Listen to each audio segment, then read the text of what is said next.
Okay, now we want to look at negative index, as the case may be. That is the negative index and some other laws of log reading. So the first one we want to look at is the negative index. So if I have x raised to power minus m, what it actually means is that I'm going to look for the inverse of x raised to the power of m. That's what it means. So if I replace this with a number, the x with a 2, and the power here, I replace it with a 3. So what it actually means is that 1 all over 2 raised to power what? 3. So this is what the inverse law states. That means I should be able to do the inverse. That means I should be able to go this way and also be able to go from left to right. So what it means is that if I have an expression like this, 1 all over 3 raised to power 2, I should be able to take it back to a negative index of 2 raised to power minus what? 2. That is what it simply means. So that is the negative index, straight and simple. So let's look at some other index.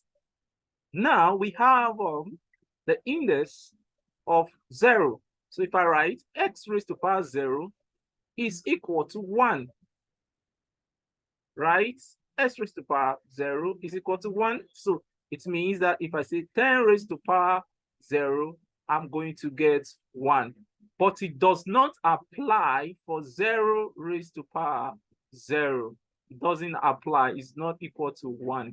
You're going to get something of infinity, of a syntax error when you use, I think you use your calculator on this. So you're not going to, with the exception of 0 raised to power 1.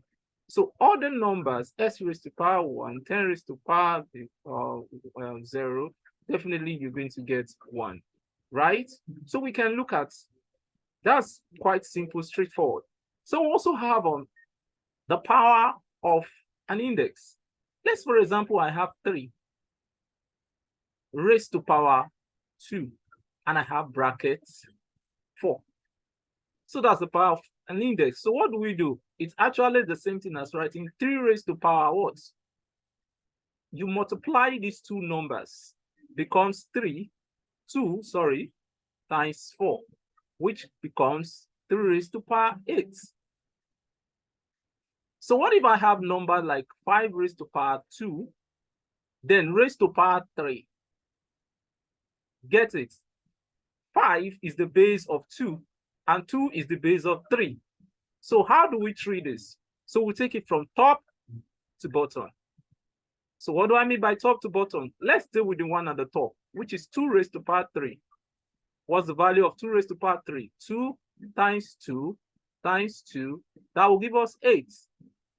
That means if I'm to take it down to the bottom also, I'm going to be having 5 here, and we already have 8. That's 5 raised to power 8. So when you have a base in that manner, this is exactly what you do. So we're going to see the next stage and see how to deal with fractions, then how to manipulate fractions.